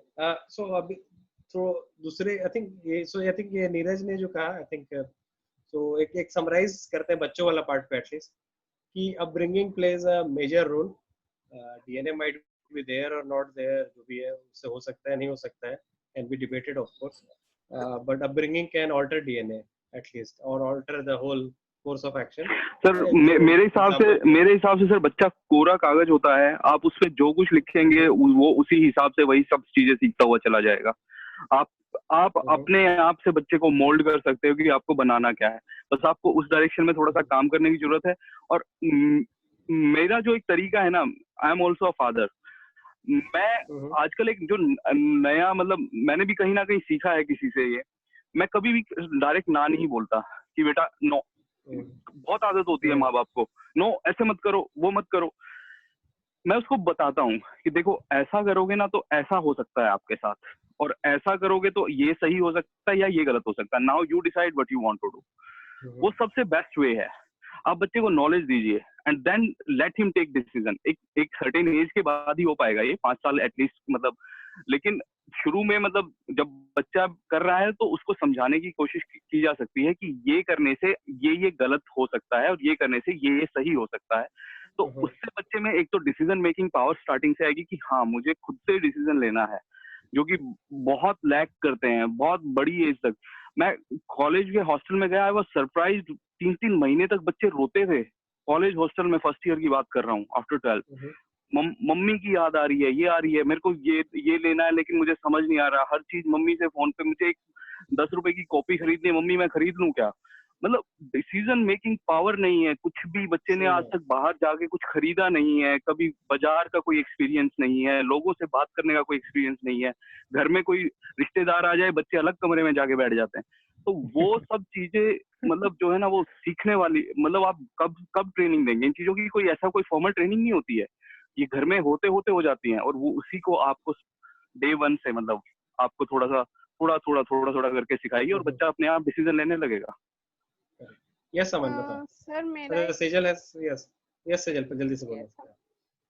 सर बच्चों के ऑब्जर्वेशन स्किल्स अच्छी होती हैं, बट आपने जो पॉइंट बोला कि बड़ा भाई अगर बहुत ज्यादा गुस्सा करता है तो छोटा भाई कम करता है, मैं इससे थोड़ा सा पार्शियली डिसएग्री करती हूँ, क्योंकि वो जो ऑब्जर्व करते हैं वही। Just a point in between, मैं कह रहा हूँ, मैं ये नहीं कह रहा कि कम करता है, मैं कह रहा हूँ मेरे पास एक एग्जांपल है जिसमें उल्टा हुआ कि छोटा भाई बड़े भाई की जो हरकतें देख देख के, घर में जो माहौल देख देख के वो इतना डर गया कि वो अपने आप ही सुधर गया कि माँ बाप इतने परेशान है इससे, मेरे को ये सब चीजें नहीं करनी है। लेकिन वो भी हो सकता था कि वो वही सीख जाता। तो वो आपको चैनलाइज करना है कि वो आपको बिल्कुल सही बोल रहे हो नीरज। So actually ये one in like 1000 एग्जांपल या 1 मिलियन एग्जांपल है। यूजुअली ऐसा हर जगह नहीं होगा। I think like हिरण्यकशिपु और प्रहलाद का कहानी है, राइट? उसके घर लाइक राक्षस के घर अच्छा इंसान पैदा हो गया। आई थिंक सर, नहीं नीरज सर की जो बात से आई थिंक मैंने से देखी है कि इसका एक रिलेशन एक एजुकेशन से भी होता है, ठीक है? लाइक जहाँ पे अगर सही से एजुकेशन दे रहे हो, लाइक मैंने देखे गांव में आप देखोगे तो ज्यादा आपको केस आती है, या जो मारपीट या फिर जो गुस्सा का होता है, या फिर आप ये देखोगे जो कम कमा पाते हैं, ठीक है, लाइक पैसा वैसा जो मतलब कम होता है, फैमिली को से चला नहीं पाते, वहां पे फ्रस्ट्रेशन होता है। फ्रस्ट्रेशन और एंगर उसमें चल रहा था, तो उसमें मैं एक चीज ऐड करना चाहूंगा। Frustration is the initial part of the anger, ठीक है? मतलब कि फ्रस्ट्रेशन पहले आता है आपको और वही कवर होता है एक एंगर में, और फ्रस्ट्रेशन पर ज्यादा खतरनाक होता है कंपेरेबल टू एंग्री होना। क्यों? क्योंकि फ्रस्ट्रेशन जो होता है आप कोई चीज आप नहीं कर पाते, ठीक है? लाइक अगर रिक्शा वाला है तो वो अगर एक दिन में आज कमाने गया, अगर उसको उतनी कमा नहीं पाया जितने उसकी फैमिली एक दिन में चल पाए, तो वो अपना फ्रस्ट्रेशन किस पे निकालता है? अपने घर वालों पे निकालता है, अपनी बीवी को मारता है, और वो वही जाके एंगर में कन्वर्ट होता है। और वही 2-3 दिन अगर ये चीज चलता रहा तो फिर वो ज्यादा एंगर, और ज्यादा आपने काफी सारे न्यूज में भी सुना गया किस तरह से एंगर इसका निकलता है। तो frustration is the initial part of that. दूसरी चीज ये है कि एजुकेशन इसको काफी कवर अप करता है, क्योंकि आपने बहुत सारी इसमें चीजें सीखी हैं कि आपको पता है कि एंगर से क्या क्या चीजें नुकसान होती है। तो एज एजुकेटेड पर्सन एक थोड़ा कम एंगर होता है। लाइक गौतम बुद्ध ने भी कहा था कि गुस्सा क्या है, क्रोध वो है जो एक गरम कोयला हमें है, जो है गरम कोयले की तरह है, जिसको हम लोग दूसरे पे फेंकना चाहते हैं, बट उसमें क्या होता है कि हाथ हमारे खुद का ही जल जाता है, क्योंकि गरम कोयला पहले हम लोग खुद पकड़ेंगे तभी किसी के ऊपर फेंकेंगे, ठीक है? और दूसरी गुस्से वाली सर ये चीज है कि लाइक दुर्योधन वाली, ठीक है? लाइक आपको कोई चीज पाना है, आपको हर एक चीज मिला हुआ है, बट आपकी एक्सपेक्टेशन ही नहीं खत्म होती दूसरे के ऊपर। आप दूसरे के ऊपर चढ़ाई करना चाहते हो, चढ़ाई करते रहते हो, और वो जो है वो आपसे निकल जाता, आगे निकलता, तब आप भी गुस्सा करते हो कि आखिर ये ऐसा क्यों हो गया। मतलब आपके मन के मुताबिक अगर कोई चीज नहीं हो रही है या राइट डायरेक्शन में नहीं हो रही है, तब आप भी गुस्सा होना स्टार्ट कर देते हो। तो ये जो मैं बिलीफ सिस्टम बोल रहा था ना, वो मन मुताबिक वाला चीज रिलेट्स डायरेक्टली कि आपके मन मुताबिक चीजें नहीं हो रही हैं, आप फ्रस्ट्रेट हो गए, आपको गुस्सा आएगा, आपको फ्रस्ट्रेशन कहीं निकलेगा, गुस्सा निकलेगा, दैट हैपेंस। आई थिंक थोड़ा इसको और एक अलग रिलेशन पे ले चलते हैं, बॉस एंड एम्प्लॉय का थोड़ा बात करते हैं। लेट्स से राइट, कि आपके बॉस हैं, उन पे आपको गुस्सा आ रहा है, या आई थिंक फॉर स्टूडेंट्स में भी, you know, let's say your professor और टीचर, कि गुस्सा आ रहा है उन पे, let's say at a very adult age, 18 plus age, ठीक है, या इवन अपने टीममेट्स पे गुस्सा आ रहा है, तो इस केस में आई मीन क्या करना चाहिए, और लाइक क्या किया आपने, या what do you think we should do? maybe Sejal, you want to say something? Abhi, you are doing some work for your college, so you are a student also of the college, as well as you became like a, you know, working person for the college also, right? Admission counselor as Yeah. well in So the college. how did the, I mean, at times did it happen कि बहुत गुस्सा आया कि आपने ऐसा क्यों बोल दिया मुझे, या आप इतना काम क्यों करवा रहे हो, या why you're expecting so much, blah blah? किसी को लगता है कि सेजल को गुस्सा आता होगा? वो तो वही बताएगी ना, देख के क्या पता चलेगा। नहीं नहीं सर, मुझे ऐसा गुस्सा तो कभी आता नहीं है। गुस्सा भी आ नहीं कभी आएगा। कभी कभी ऐसा होता था कि सर काम तो मैं हमेशा अपना कंप्लीट करना पसंद करती हूँ, मोर ओवर मैं परफेक्शन में ज्यादा बिलीव करती हूँ, तो काम को लेके तो कभी नहीं, बट हाँ मैंने हमेशा अपने जो बैचमेट्स है उनसे एक टॉन्ट सुना है कि अब तो बड़े लोग हो गए हो, अब तो बड़े लोग हो गए हो, अब हमारे साथ कहाँ। तो ये एक बहुत पॉइंट आ जाता था कि मैं कहीं भी जाके बैठती थी तो अरे सेजल मैम आ गई, जैसे अपने ही बैचमेट्स जब ऐसा बोलते हैं, तो उस टाइम हाँ मुझे हल्का सा गुस्सा आता था, तो मैं हमेशा उन्हें नेगेटिव रिप्लाई देती थी। तो क्या मन करता था यार तुम लोगों तो को गोली भी मार ऐसा दूं, जान से मार दूं, या एक थप्पड़ जड़ दूं, 2-4 गाली दे दूं, क्या मन करता था एग्जैक्टली? नहीं सर, मेरा एक कमेंट काफी होता है, एक वो कमेंट मेरा बस, गुस्सा सब कुछ बता एज देता इन है। लाइक अ हाँ डिसेंट सर, कमेंट, एक कमेंट। ओके, लड़ाई झगड़ा वाला नहीं। प्लीज मुझे अकेला छोड़ दो नहीं मेरे सर, हाल आप पे। एक कमेंट्स नहीं सरकास्टिक वे में अगर आप कुछ बोलते हो तो वो इनफ होता है आई गेस सबका मुंह बंद करने के लिए। मैं तो उसी में बिलीव करती हूँ कि आपके वर्ड्स में इतनी पावर होनी चाहिए, आपके आर्ग्यूमेंट में इतनी पावर होनी चाहिए कि वो सबका मुंह बंद कर दे उस टाइम पीरियड के लिए। तो मैंने तो अपना गुस्सा अपनी बातों से ही निकाला है हमेशा, या फिर सर मैंने हमेशा रोया है। मेरा गुस्सा रोने पे निकलता है। ठीक है, ओके। ये अभिषेक जनता, आई थिंक तुम्हारा एलईडी का बिजनेस चलता होगा, बहुत बार डिस्ट्रीब्यूटर नहीं कर पाते। Neeraj want to say something? Neeraj please. Sir जो बात चल रही है कि एम्प्लॉय और बॉस का जो रिलेशन है उसमें गुस्सा आता है तो क्या किया जा सकता है। एक हरियाणवी में एक चीज बोली जाती है कि नौकरी जो होती है, मतलब जॉब बेसिकली, नौकरी नौकर की तरह ही होती है। और कहीं ना कहीं मेरा पॉइंट ऑफ व्यू ये है कि अगर आपको नौकरी करनी है ना तो बॉस बॉस है, और ये बात आपको डे वन से कहीं ना कहीं दिमाग में बिठा लेनी चाहिए। अगर आप नहीं बिठा पा रहे हैं तो फिर आप गलत ट्रैक पे हैं, फिर आप उसके लिए नहीं बने हैं, या तो आपको सुधारने की जरूरत है या उस चीज से निकलने की जरूरत है। गुस्सा सिर्फ और सिर्फ आपकी लाइफ में नेगेटिविटी लेके आएगा, और इसके अलावा फायदा कुछ नहीं होने वाला है। नौकरी में सॉरी, ठीक है, हाँ सॉरी, सौरभ। मैं बिल्कुल अग्री नहीं करता हूँ कि नौकरी नौकर की तरह करना चाहिए। मैंने भी 8 साल नौकरी करी है, पर मैंने नौकर की तरह नहीं की। I am getting paid for my work, और I try to believe in giving more than what I am paid for. एक दिन मैंने बहुत पहले, जब पता नहीं 1 महीना पहले जब कोई हो रहा था सेशन जीडी, तब मैंने कहा था कि व्हेन आई मेरे जब एम्प्लॉइज कुछ गड़बड़ करते हैं मैं उनका प्रोडक्टिविटी देखता हूँ। तो anyways what I am just trying to say is कि आई डोंट बिलीव कि हमें नौकर की तरह काम करना चाहिए। हमें अपना बेस्ट देना चाहिए, हमें वैल्यू ऐड करना चाहिए टुवर्ड्स द ऑर्गेनाइजेशन गोल्स। और ये सोचना कि हम एक नौकर है और जो बॉस बोल रहा है वो सुन रहा है, that is not wrong. I can coat a personal experience without revealing too much.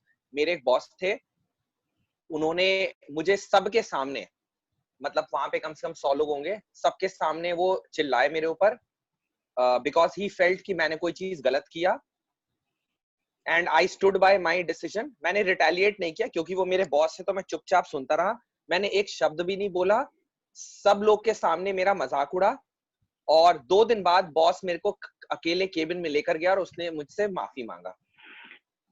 तो तो सौरभ सबके सामने मेरी बेइज्जती बेइज्जती करके तो हो गई। कैबिन में अगर हाँ। सबके सामने बेइज्जती करके अगर कैबिन में आपसे माफी मांग ली तो उसमें फायदा क्या किसका है या मैंने किसको कहा क्या कि मिला मैं उससे? नौकर की तरह क्यों काम करूं, मैं तो ये बोल रहा हूँ। आप बोल रहे हैं कि भाई तुम नौकर, जो बॉस बोल रहा है वो सुन लो।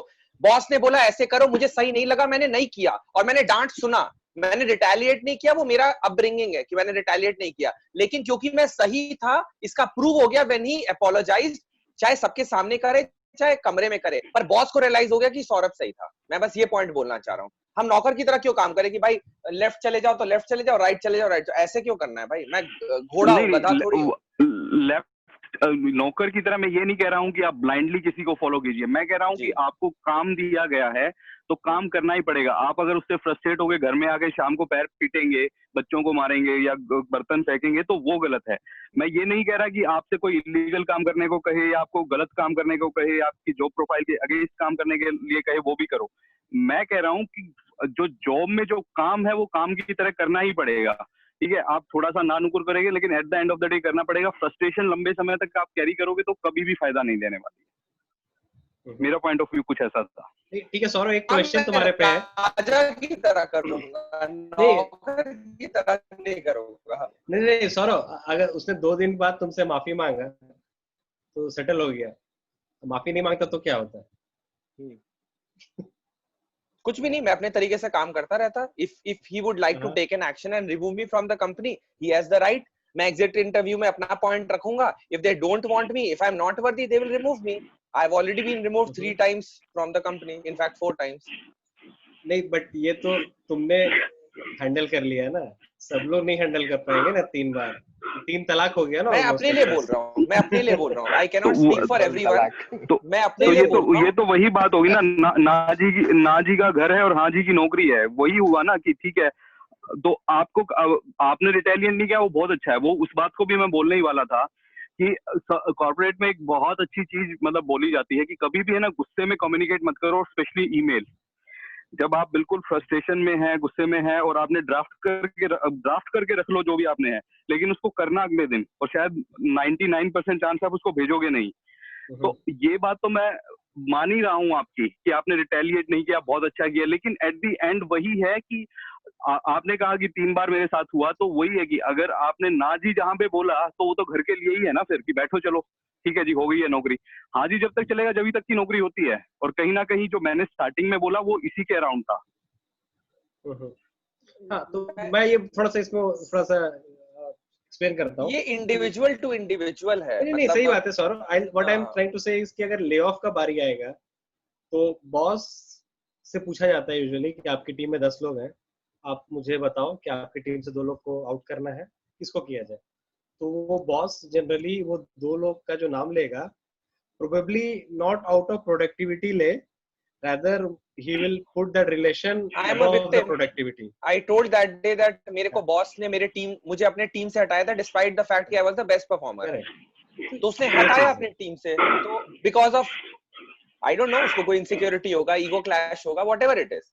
तो ये बिल्कुल मतलब आई 100% एग्री विद व्हाट विशाल तो सेड। यही चीज नौकर जैसा ट्रीट करने जैसा हुआ ना कि जिस दिन हुआ टाटा बाय बाय कर दिया गया और वो लाइक नौकरी जो कर रहा है उसका कुछ खास से है नहीं है वहां पे। नहीं, सौरभ की बात पे मैं एक चीज बोलना चाहूंगा कि आप बेस्ट परफॉर्मर होंगे अपने हिसाब से, बट बॉस के जो रिक्वायरमेंट के हिसाब से प्रॉब्लम बेस्ट परफॉर्मर नहीं थे। बॉस हो सकता है कि उसके मक्खन लगाना नहीं, उसके बेस्ट परफॉर्मेंस होता होगा। तो कभी कभी बेस्ट परफॉर्मर हमको लगता है कि हम हैं, बट बॉस को लगता है कि ये तो बहुत सवाल पूछता है, बहुत ही डिसोबीडिएंट है या जो भी है। तो सर बेस्ट परफॉर्मर तो सेल्स पे जज होगा ना सर। अगर मैं टारगेट सबसे ज्यादा कर रहा हूँ तो इसमें कोई ब्लैक एंड व्हाइट है? हाउ कैन यू से कि मैं बेस्ट परफॉर्मर नहीं हूँ?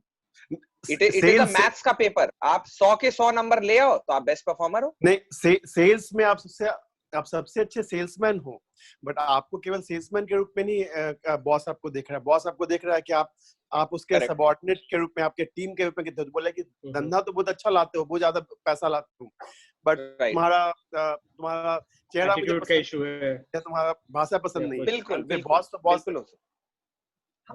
आई कंप्लीटली एग्री विद यू। यही तो बोलना चाह रहे हैं कि नहीं ठीक है, सही बात है। I think we are discussing obviously. Yes Neeraj please. Sir इसमें जल्दी से 3 चीज बोलना चाहूंगा। कभी भी टॉप लीडरशिप को किसी भी ऑर्गेनाइजेशन में, मेरा जितना एक्सपीरियंस है कॉर्पोरेट, नॉइज कभी पसंद नहीं होती है। If you are a noise maker, आप वो शोर मचाने वाले और वो करने वाले हो, तो आप बेशक कितने ही प्रोडक्टिव हो, आप कहीं ना कहीं हमेशा नेगेटिव जोन में रहेंगे। दूसरा, आजकल जो ऑर्गेनाइजेशंस की मैं बात करूं, बड़े लेवल की ऑर्गेनाइजेशंस, तो एज पार्ट ऑफ अप्रेजल आपका जो डिलीवरी है या जो भी आपकी परफॉर्मेंस है, वो सर्टेनली उसका इम्पैक्ट रहता है, लेकिन बराबर इम्पैक्ट बिहेवियर का है। और आपके बिहेवियर के अलग से पॉइंट्स होते हैं। इवन इनफैक्ट बिल्कुल ओपन पेपर पे ये बात लिखी जाती है कि बिहेवियर के इतने पॉइंट हैं और आपकी परफॉर्मेंस के इतने पॉइंट हैं। और तीसरी एक चीज बोलना चाहूंगा, मुझे एक बहुत ही मतलब मैं कहूंगा analytical kind of person as a manager, मेरे डायरेक्ट मैनेजर नहीं थे, but he used to manage a big team, और वो बहुत मतलब सोचने विचारने वाले, और जैसे कहते हैं ना कि सारी साइकोलॉजिकली उन सारी बातों पे बहुत गौर करने वाले आदमी से मेरी काफी बात हुई है। उन्होंने मेरे को एक चीज बोली थी कि टीम में कभी भी सब सारे के सारे घोड़े नहीं चाहिए, थोड़े गधे चाहिए, कुछ घोड़े चाहिए। और उनका रेशो घोड़े और गधे का जो था, उन्होंने मुझे बताया था, उनका बहुत ड्रास्टिक था। उन्होंने कहा मुझे 20% घोड़े चाहिए, 80% गधे चाहिए। तो जो बॉस और एम्प्लॉय वाला रिलेशन है, उसको आपको मैनेज करना बहुत ही अलग है। आप कभी भी, आजकल स्टार्टअप्स वगैरह में बोला जाता है कि ये है वो है, आप लड़िए, ये करिए वो करिए, लेकिन कहीं ना कहीं जब थोड़े टाइम बाद ऑर्गेनाइजेशन स्टेबलाइज होती है, क्योंकि स्टार्टर्स में जो होते हैं वो क्रिएटर्स होते हैं, वो अलग माइंडसेट वाले लोग होते हैं। थोड़े दिन बाद जब वो रनर्स आ जाते हैं उस ऑर्गेनाइजेशन में कि अब प्रोसेसेस सेट हैं और अब मैनेजर्स हैं, जो प्रोजेक्ट मैनेजर्स हैं, वो अब रिपीटेड प्रोसेस को चला रहे हैं, तो उस टाइम पे जब ये सारी चीजें हैं, ये बहुत बदल जाती हैं। वो सारा माइंडसेट चेंज हो जाता है, और रनर्स कभी भी पसंद नहीं करेंगे नॉइज। एक्चुअली क्या होता है ना विशाल, कॉर्पोरेट में, सॉरी टू से, बट बॉस उसी को प्रमोट करता है जो उसका चाटता है। तो ये कल्चर है, हम ना क्रैब कल्चर में आ चुके हैं। जैसे क्रैब को अगर आप डाल दोगे ना एक बाल्टी में, तो जैसे ही एक क्रैब बाहर निकलने लगेगा, दूसरा क्रैब उसे खींचेगा। सो कॉर्पोरेट में स्पेशली लोग ना दूसरों को ऊपर बढ़ना नहीं देना चाहते, तो वो देखते हैं कि भाई मेरा कंपटीशन तो नहीं आ गया, भाई इसको निकालो कंपनी से। So this is what I feel, and इसके वजह से जो गुड परफॉर्मर्स होते हैं वो विक्टिमाइज हो जाते हैं। ये this is my not just competition, I will say more of like anti, है ना, आपके जो बातों से हार्मोनी मेंटेन नहीं करता है, डिसहार्मोनियस होने लगता है। Yes Abhishek Tripathi, you have some question? या आई मीन कमेंट क्वेश्चन जो भी है। Yes Abhishek please, Tripathi.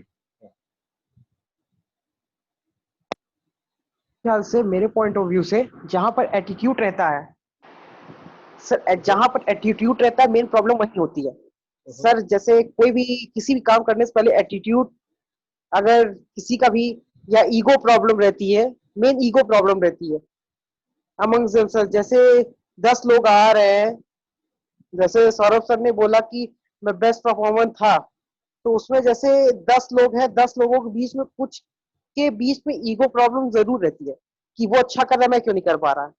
और कुछ लोगों के पास ईगो, और कुछ लोगों के पास कि मैं बहुत ही अच्छा हूँ। बस सर यही।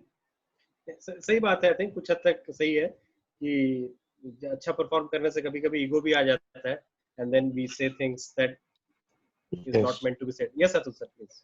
यस, मुझे एक ऐड करना है सर यहाँ पे। अच्छा हरी बोला कभी एक जो मैं हरी फिनिश या जी अतुल सर जी मैं ये बोल रहा हूँ कि द ईगो का जब आता है question, so it can be the other way around also, कि बॉस को ईगो है बहुत, मेरी कंपनी बहुत अच्छी है and I am something very good, और उस चीज में क्या होता है कि ईगो क्लैशेस हो जाते हैं। दोनों बंदे को भी लग रहा है I am doing very good job, I am a very good salesman, और I am doing my job to 100%, but at the same time वो ईगो जो होता है दोनों का क्लैश होता है। सो वहां पे भी मैं ये समझता हूँ कि बॉसेस को भी एंगर मैनेजमेंट प्रैक्टिस करना चाहिए थोड़ा बहुत, वरना एक दिन ये होगा कि वो अपना बॉस आउट हो जाएगा, बॉस को फायर किया जाएगा। हाँ, बॉस को फायर किया जाएगा। ईगो बचाने के चक्कर में एक दिन कंपनी गड्ढे में चले जाएंगे उनकी। Means company will become like it will harm the company. या It's all about harmony. Yes, Atul sir, please. हाँ, मैं इनके पॉइंट को ही थोड़ा उसी पे ऐड करना चाहूंगा कि बॉसेस बहुत तरह के होते हैं, लेकिन एक अच्छे बॉसेस का एक क्राइटेरिया ये होता है कि वो बॉस थोड़ा इनसिक्योर नहीं होता है। अगर उसकी टीम जो भी दुनिया में महान बॉसेस हुए हैं या महान एंटरप्रेन्योर हुए इंसान हुए हैं, तो उनकी खासियत ये होती है कि वो अपने से ज्यादा स्मार्ट लोगों को अपनी टीम में रखना चाहते हैं। हमसे भी ज्यादा स्मार्ट है, बट उनको डर नहीं लगता है कि दैट्स द सीक्रेट कि आप अपने से ज्यादा स्मार्ट या कॉम्प्लीमेंटरिटी कि आपका कोई वीक पॉइंट्स है, आप फाइनेंस में बहुत बड़े अच्छे एक्सपर्ट हो, लेकिन दूसरा जो है वो मार्केटिंग का ज्यादा अच्छा, तो आपको टीम में हर तरह के लोग चाहिए होते हैं। तो जो अच्छे बॉस होते हैं ना, वो अपने टीम को ऐसा रखते हैं कि उनको कॉम्प्लीमेंट करें और उनको ये नहीं लगता कि कम्पीट कर रहा है हमसे, और आपस में वो ये भी इनकरेज करते हैं कि वी आर नॉट यहाँ पे हम लोग पार्टी मनाने और ये तो समाज सेवा नहीं करना है, हम लोग तो आए हैं बिजनेस के लिए, तो let's compete with each other. And competition को इनकरेज किया जाता है, लेकिन let's be fair, let's be ethical, और किसी दूसरे के कॉस्ट पे नहीं करना है। तो बहुत सारे मेरे को बहुत अच्छे बॉसेस के साथ काम करने का मौका मिला है। तो मैंने देखा कि महान बॉसेस में यही कॉमन होता है कि उनको डर नहीं लगता अपने जूनियर से, कि जूनियर बहुत स्मार्ट है ना, हीरो बन रहा है, बहुत आगे बढ़ रहा है। एक मैं बड़ा फेमस एग्जांपल देता हूँ। जी में जब मैं था, तो जी में हमारे सीईओ थे एक जमाने में जैक वेल्च, उनको एकदम हिटलर टाइप का इमेज था और सेंचुरी के the best CEO and all that माना है। तो जैक वेल्च का एक पॉलिसी ये था कि 10% एम्प्लॉइज को हर साल छटनी करना है। 10% एम्प्लॉइज को हर साल छटनी करना है अक्रॉस जी। और जी में कल्चर था, हमेशा से कल्चर रहा है कि और उसमें क्या थे कि उसको क्या बोलते, फोर्स रैंकिंग करते थे कि आप सुपरस्टार होंगे, बट आपका सबका रैंकिंग किया जाएगा एक दूसरे से, रिलेटिव ग्रेडिंग जो होता है। तो किसी ना किसी को तो टॉपर बनना है, किसी को बॉटम में आना ही। तो जो बॉटम 10% का उनका पॉलिसी था कि उनको हम लोग लेट गो कर देंगे। और उसके पीछे ये भी था, बोलने पूछा कि ऐसा क्यों करते हैं, कंपनी में उन्होंने काम तो अच्छा ही कर रहा था, आपकी कंपनी में बहुत। तो उनका कहना था कि हमारे कंपनी के लिए वो 10% बॉटम 10% में थे, हो सकता है कि किसी और कंपनी के लिए वो टॉप 10% में हो, तो प्रॉब्ली हमारे लिए सुटेबल नहीं, हमारा मैच नहीं हो रहा था उनका जो बैकग्राउंड, क्योंकि हमारी कंपनी वो टॉप पे नहीं आ पा रहे थे। और ये रेस जो था, उनका पॉलिसी चलते रहता था हमेशा। तो बॉसेस भी ये रेस आपस में लगाते हैं, एम्प्लॉय अपने टीम में भी, कि आपस में लोगों को भिड़ा के रखो ताकि लोग ठीक से काम करें, खूब ज्यादा काम करें, आउटपुट बढ़ जाती है। लेकिन द सेम टाइम कभी कभी लगता है कि कोई टीम मेंबर जो है वो टीम के साथ कॉम्प्लीमेंट नहीं कर पा रहा है, या अपनी ज्यादा सोचता है और टीम की कम सोचता है, तो वैसे कुछ लोगों को साइड कर देना चाहिए। तो हर तरह के सिचुएशन में अलग अलग डिसीजन होता है। अच्छा बॉस आपको अच्छी बीवी से भी ज्यादा इम्पोर्टेंट है, ये मेरा एक्सपीरियंस है। अच्छा बॉस हो ना, तो आपके सामने में आपको गाली देगा, इंसल्ट करेगा, जो भी करेगा, लेकिन सामने में, पीछे में हमेशा आपको तारीफ करेगा। ये भी एक अच्छे बॉसेस की क्वालिटी देखी है मैंने, कि अच्छे बॉसेस जो होते हैं या अच्छे दोस्त, तो आपके सामने में आपको फीडबैक देंगे, निकलेगा कि इतना जोर से क्यों डांटा भैया ने। रूम में बैठ करके कभी कभी चिल्ला चिल्ली भी होता है, शाउटिंग भी हो सकता है, आपका अच्छा बॉस हो, दोनों में आपके। लेकिन बाहर में पब्लिक फ्रंट पे he will always have your back. वो आपके बारे में किसी और से सहेगा नहीं, किसी और को आपको नहीं करने देगा। तो ये भी एक रिलेशनशिप की बात है। और ये जो बॉसेस और एम्प्लॉय सबऑर्डिनेट के बीच में, ये सेम चीज बहुत सारे रिलेशनशिप में भी आता है, फैमिली में भी और कंपनी के अलावा भी सोसाइटी में भी, कि आपका अच्छा फ्रेंड जो है वो आपको पब्लिकली अच्छा बोलेगा, प्राइवेटली आपको गाली देगा, तो नालायक है, तो ये आपकी सारी गलत चीजों को आपको सामने बताएगा, लेकिन पीछे में हमेशा आपके प्रोटेक्ट करेगा। Brijesh wanted to say something. Brijesh, you have any comment? Hello Yes, everyone. Brijesh, हाँ बोलो। Hello everyone. मैं अपना एक एक्सपीरियंस शेयर करना चाहता हूँ। आई रेड वन बुक, किसी ने मेरे को रिकमेंड किए थे, how to influence people by Dale Carnegie. उस बुक को पढ़ने से पहले मेरा एक अप्रोच था कि जब भी कोई इरिटेशन हो रहा है, कुछ हो रहा है, तो आई यूज्ड टू रिस्पॉन्ड।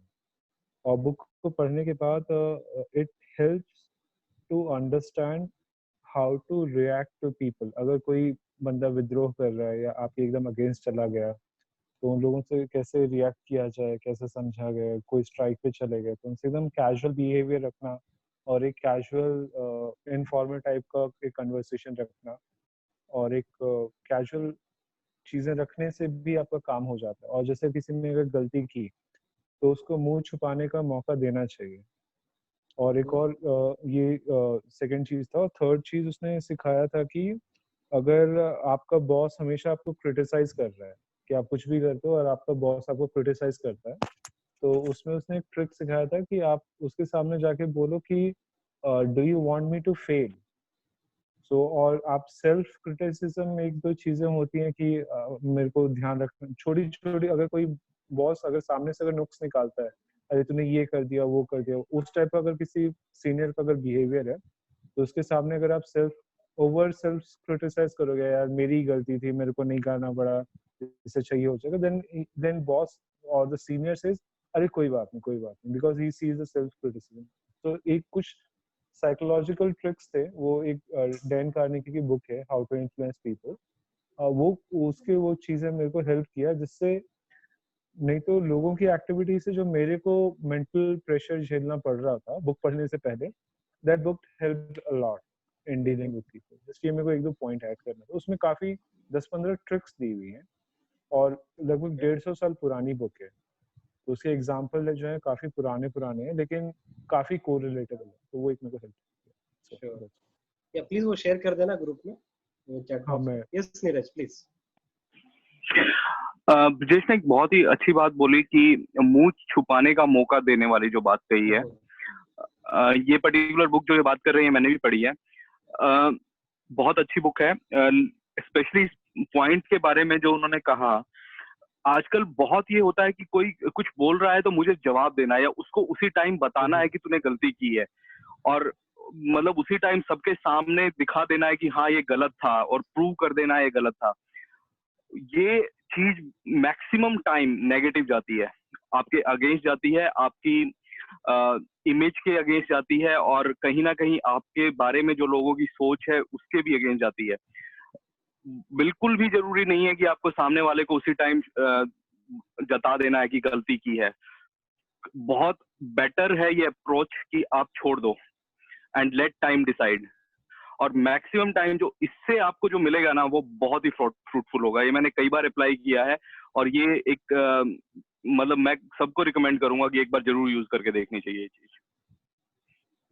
सही बात तो है, आप डीप तो ब्रीथ आप का बोला जाता क्या है। हाँ, यस तो इसे कैसे एग्जीक्यूट करें? जैसे let's say you find out a fault in someone, उस समय चुप रहे, फिर बाद में जाके पर्सनल 1-to-1 बोले, मतलब क्या करें? How does you make him realise कि देयर इज समथिंग रॉन्ग, मतलब मुझे एग्जीक्यूट कैसे करें इसको? ब्रिजेश दिस साइड, मैंने बुक का लिंक आपको चैट बॉक्स में डाला है। उसने भैया जो ये सवाल पूछ रहे हैं ना, सौरभ भैया, बहुत प्यार से डैन कार्नेगी ने एकदम केस स्टडी के साथ, एक एक एग्जाम्पल के साथ बहुत प्यार से समझाया। इज्जत से पढ़ने वाली बुक है, मेरे को तो लगता है ये बुक स्कूल में समझाना चाहिए। इसमें आपका स्ट्रेस मैनेजमेंट हो जाता है, सोशल बिहेवियर हो जाता है। कोई इस अगर तरह का गलती बुक कर रहा, पढ़ाना बड़ा जरूरी है स्कूल में, संभव नहीं अगर पढ़ाया कोई जाता। अगर कोई अगर गलती कर रहा है तो उसको फटकारना कैसे है, उसका भी उसने तरीका बताया उसमें। करेक्ट। ठीक है, सौरभ बहुत जो अच्छी तुमने बुक पूछा है। ना, I think what the answer, quick answer is कि 1-to-1 बोलो, साइड में ले जाके बोलो तुम्हारे जो बॉस ने किया, सबके सामने तुम्हारा बेइज्जती कर दी है। आई थिंक हस्बैंड वाइफ में भी देखोगे तो हस्बैंड वाइफ के बीच रहेगा, भाई थोड़ा साइड ला के बेइज्जती करते हैं ना, सबके सामने क्या जरूरत है बोलने का। सेम और चीज है, किसी को अच्छा नहीं लगता सबके सामने बेइज्जती। एक और कोट चीज बोलना उसने चाहूंगा बताया। इसमें हाँ, कि you might forget what you did। आपने मेरे साथ आपने मुझे झापड़ मारा, आपने मुझे चोरी कर दिया, मेरा पैसा लूट लिया, कुछ भी, but you will never forget how you made me feel. अगर आपने मुझे बहुत ही गंदा फील करा दिया, स्पेशली पब्लिकली ये इंसल्ट करके, तो I am never going to forget it, never going to forget it. ये यूनिवर्सली ज्यादातर लोगों के साथ होता है, people don't forget it if you make them feel bad, वो भी पब्लिकली। तो that's something bosses and everybody has to be careful about. और जस्ट वन पॉइंट जो सौरभ पूछ रहे थे, ये जो पब्लिकली किसी को फील कराना, ये तो मतलब है ही उसमें कि ये तो बिल्कुल होना ही नहीं चाहिए, किसी भी लेवल पे नहीं होना चाहिए। इवन आप हस्बैंड वाइफ छोड़िए, बच्चे को भी कहीं पे आप पब्लिकली मतलब अगर उसने कुछ गलती करी है ना, तो बहुत होता है रोड पे, और वो जो मॉल्स में बच्चे फैलते हैं आजकल, तो वो सब उस सिचुएशन से तो हमेशा ही बचना चाहिए कि पब्लिकली आप बच्चे को कुछ बोल रहे हैं, आप बच्चे को आराम से अलग से बैठा के हमेशा वही समझाने की कोशिश कीजिए, और बड़े के लिए तो बहुत ही जरूरी है ये। और खासकर एम्प्लॉय और मैनेजर रिलेशन में तो बहुत ज्यादा जरूरी है। दूसरा जो सौरभ ने पूछा कि इस चीज को फिर कैसे मैनेज किया जा सकता है, इसके अलग अलग आपको एक डिफरेंशिएट करना पड़ेगा कि आदमी कौन है। मेरा एक दोस्त था, वो क्लास में अगर टीचर ने कुछ एक शब्द भी गलत बोल दिया ना, कई बार हो जाती है गलती, टीचर से कुछ गलत निकल गया तो वो तुरंत सबसे पहले उछल के बोलता था कि ये। तो ऐसा ही कुछ माँ बाप के साथ भी होता है कि माँ बाप ने कुछ गलती किया, जरूरी नहीं है कि उसी टाइम की नहीं ये गलत। तो बड़े वाले जो रिलेशन है आपके, लाइक टीचर है, माँ बाप है, कोई और आपके रिलेशन में आपसे बड़ा है, तो वहां पे तो हमेशा ही अवॉइड करना चाहिए कि आप उनको उसी टाइम बोलो, उनको जताओ कि आप गलत हो। सुन लो, कभी बाद में मौका जरूर मिलेगा, एक दिन बाद नहीं, क्या पता एक साल बाद मिले, लेकिन वो मौका मिलेगा और कहीं ना कहीं उससे पहले उनको खुद भी रियलाइज हो जाएगा। रही बात छोटे वाले रिलेशन में, छोटे वाले रिलेशन में हमेशा ट्राई टू प्रैक्टिस की उसको अगर समझाना भी है तो अकेले में, ये सबसे बेस्ट तरीका है। और एम्प्लॉय वाले रिलेशन में तो बहुत ही जरूरी हो गया विद टाइम कि आप आजकल एचआर की भी जो लीगैलिटीज वगैरह हैं बहुत भयंकर रूप से, अगर कोई इन सब चीजों में पढ़ना चाहे तो आप हमेशा कोशिश कीजिए, मतलब आपकी अपनी कंपनी है तो मुझे पता नहीं किस तरह की प्रैक्टिसेस होती हैं फॉलो एचआर वेचआर का क्या, नहीं तो बड़ी ऑर्गेनाइजेशन में अगर आप कहीं पे काम कर रहे हैं और अगर मैनेजिंग पोजीशन में पहुंचने वाले हैं या आगे जो पहुंचेंगे, तो ये चीज दिमाग में बिठा लीजिए, किसी भी आपके सबऑर्डिनेट को पब्लिकली कभी भी ह्यूमिलिएट मत कीजिए। वो आपके against not only in terms of जो भी आपका उस टाइम पे कॉर्पोरेट का जो भी चल रहा है आपकी लाइफ, उस पर इम्पैक्ट करेगा, बट आपके अगेंस्ट बहुत लीगली भी बहुत सारी चीजें हो सकती हैं। एक चीज बोलना चाहूंगा इस पे कि ये जो पावर स्ट्रक्चर जो था ना हमारे टॉपिक से रिलेटेड आज का, तो पहले पावर स्ट्रक्चर हमेशा था, पावर बैलेंस हमेशा बॉस ऊपर और एम्प्लॉय नीचे, या कंपनी ऊपर और एम्प्लॉय नीचे। अब वो power structure in the new age काफी चेंज हो गया है। अब आज के जमाने में बॉस और एम्प्लॉय के बीच का रिलेशनशिप भी धीरे धीरे अब आ रहा है, बराबरी का फ्रेंडशिप हो। ऑब्वियसली बॉस के पास थोड़ा सा ज्यादा पावर तो रहेगा ही, ही इज द बॉस और शी इज द बॉस, लेकिन पावर इक्वेशन थोड़ा बहुत इक्वल्स का हो गया है। एम्प्लॉय भी बोल सकता है बॉस को, और ज्यादातर स्टार्टअप वर्ल्ड में और ज्यादा होता है और बाकी बहुत सारे वर्ल्ड में कि बॉस का काम होता है कि एम्प्लॉयज को खुश रखे, उनको एम्प्लॉय को नाराज नहीं करने या उनके नीड्स को पूरा करें। तो वो रिलेशनशिप जो पावर इक्वेशन में तो चेंज हो रहा है, and I think that's a good thing. ये नहीं कि आप बॉस को, बट बॉस केवल उस जॉब के पर्सपेक्टिव से, रिपोर्टिंग स्ट्रक्चर में आप बॉस हो, but overall you are an employee, I am employee. Ultimately boss तो हमारा कंपनी के जो बोर्ड मेंबर्स हैं या स्टॉक होल्डर्स हैं या जो कस्टमर्स हैं, वो बॉसेस हैं। हम सारे तो उन सबके उनके सेवक हैं। करेक्ट। तो टाइम ओवर हो गया है, मैं एक चीज से एंड करता हूँ आज। एक और मैं रिकमेंड करूंगा, I think it's a religious thing दो, एक रामायण, जो सबसे ओल्डेस्ट रामायण था दूरदर्शन वाला, वो देखें आप, ठीक है, यूट्यूब पे भी अवेलेबल है। आपको बहुत एंजाइटी, कामनेस, आपको बहुत सॉर्टेड कर देगा कहीं ना कहीं। आप जब देखेंगे कि भाई राम ने क्या क्या सेक्रीफाइस किया थ्रू आउट, हमेशा हंसते रहे थ्रू आउट द कैरेक्टर उनका है। इवन महाभारत में कृष्ण का भी सेम है, बट महाभारत में और बहुत सारी चीजें जो आपको डिस्टर्ब कर देंगी, so I don't recommend. But पुराना Ramayan is quite a good something to see in your free time if you want to see. I mean, although I'm not a very religious person now, I used to be a very religious person in my childhood, and somehow mera cool nature is attributed to that whole Ramayan पढ़ना या समझना, और जो भी है ना cool nature, हंसते रहना हमेशा, कहीं ना कहीं मैंने सीखा है उससे बहुत, और ऐसा है। So that's my concluding for आज का discussion. चलिए, thank you very much. We'll meet tomorrow again. Thank you. Good night. Bye bye.